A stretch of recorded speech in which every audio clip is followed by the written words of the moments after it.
Привет! Похоже, что локомотив QCY по производству доступных беспроводных наушников уже никак не остановить. Они, как всегда, в своем репертуаре. На протяжении уже более чем полугода от этого китайского завода с завидной регулярностью на рынок выходят все новые и новые модели. И сегодняшний мой обзор тому прямое доказательство. Ведь сегодня я расскажу тебе про новую бюджетную модель QCY T13, которая при стоимости в $20 имеет на борту довольно годные характеристики и, что самое главное, очень хорошее звучание.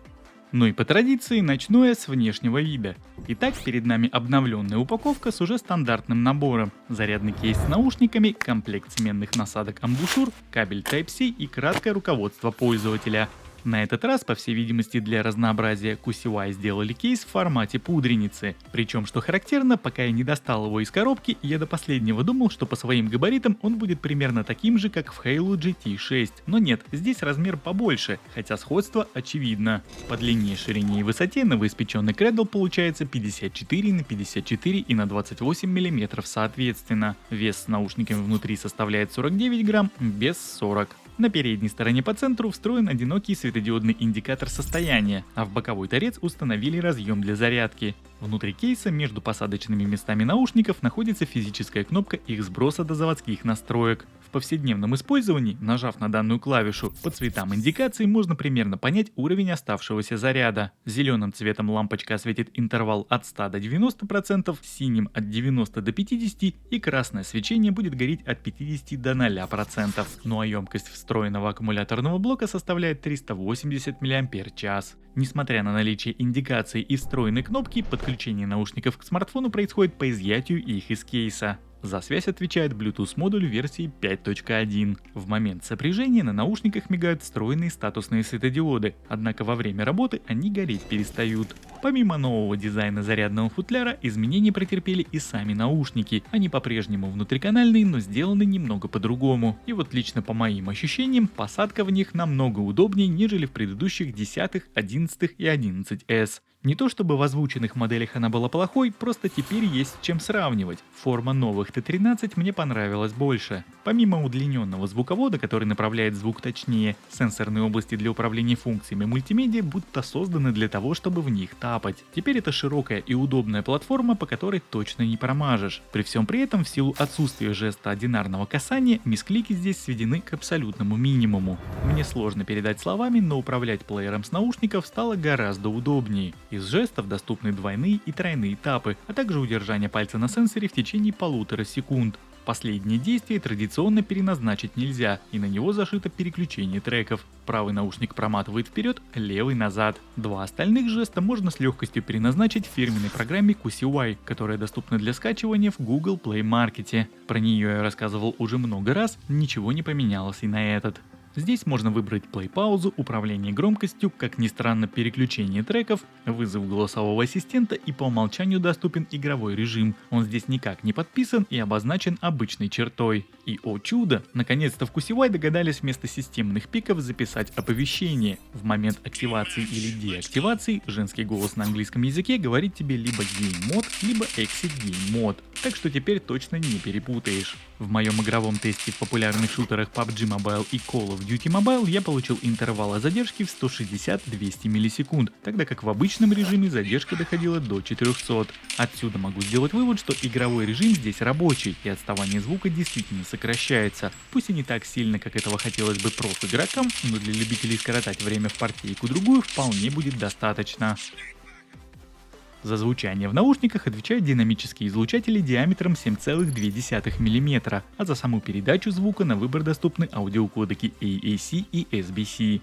Признаюсь честно, по части звучания я ожидал худшего, ведь наушники недорогие, но на этот раз я очень рад, что мои ожидания не оправдались. Звук оказался мощным, басовитым и при этом не бубнящим. Низких частот тут предостаточно, как и самого объема. Середина красивая, такая вокально-инструментальная, для популярной музыки или электроники самое то. Да, по мидбасу и детализации они, конечно, не дотягивают до недавних T11s, но я бы и не сказал, что разница сильно большая, особенно в популярных жанрах. Верхушки отчетливые, не глухие, свою роль в частотной картине исполняют как надо.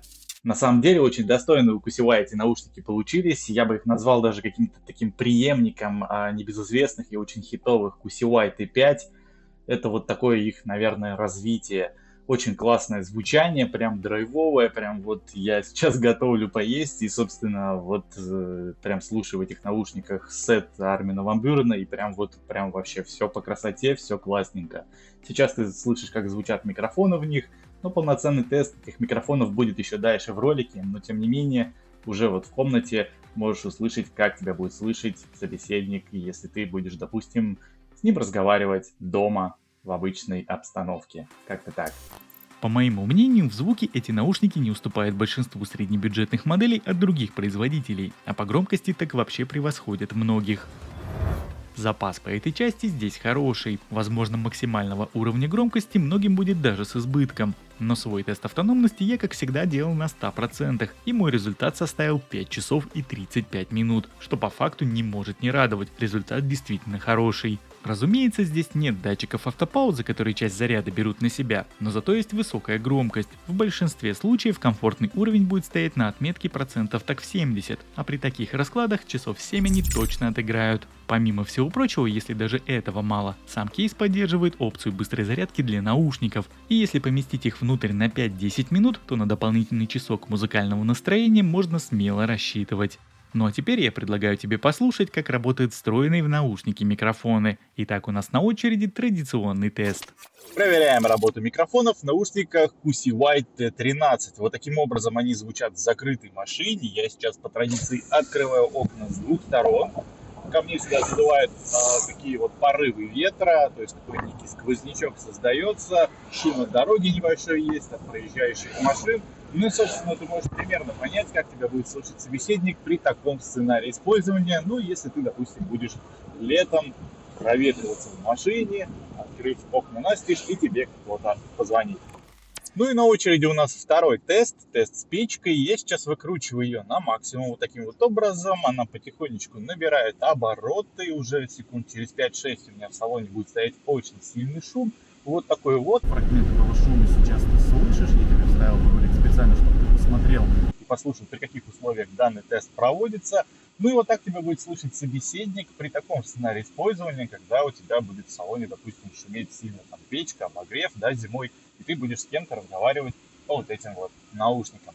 В общем, как-то так это все работает, все оставляю на твой суд, ну а нас еще ждет замечательный тест на улице. В общем, не переключайся. Но вот так отрабатывают микрофоны в наушниках Кусевай T13 в парке. Я сейчас нахожусь в парке Скидские пруды, это Сергиев Посад. Здесь, кстати, сегодня утром косят траву, поэтому от газонокосилок есть шум. Если его слышно, то вот так вот будут работать микрофоны при таком сценарии использования. Машины здесь, конечно же, не ездят, но тем не менее примерно можно понять, как тебя будет слышать собеседник при таком сценарии использования, когда ты будешь, допустим, прогуливаться в парке и захочешь поговорить с кем-то по телефону. Ну и так, чтобы посильнее нагрузить микрофоны в наушниках Кусевай T13, я отправился на МКАД. Таким образом они звучат на этой шумной дороге. Машин здесь очень много, вот сейчас я даже покажу. Автобусы едут, машины, фуры и прочая всякая история. Собственно, вот так тебя будет слушать собеседник, если ты вдруг с ним захочешь поговорить где-то стоя у МКАДа. Уж не знаю, будет ли такая у тебя ситуация в жизни, но тем не менее, вот так это все будет работать. По стабильности связи наушники показали себя хорошо. В городской квартире пару стен и балконную дверь сигнал проходит запросто. На открытой местности заявленную 10-метровку они преодолевают без проблем. Ну и подводя некий итог, могу сказать, что наушники однозначно своих денег стоят. В очередной раз у Кусевай получилось уместить отличные характеристики вкупе с хорошим достойным звучанием в бюджет плюс-минус $20 или 1500 рублей. И вот как по мне, из сильно бюджетных наушников это однозначно новый хит. Моим фаворитом в данном ценовом сегменте долгое время были наушники Halo GT3, но сейчас, я думаю, настало время новых T13. Они как минимум громче и удобнее в посадке, да и автономностью производитель их не обделил. Но в конечном итоге покупать их или нет выбирать только тебе. Я же в свою очередь постарался все проверить и рассказать в своем обзоре. Надеюсь, мой ролик был полезен, и если это так, то буду благодарен за лайк и комментарий. Спасибо тебе за просмотр, скоро увидимся. Пока-пока.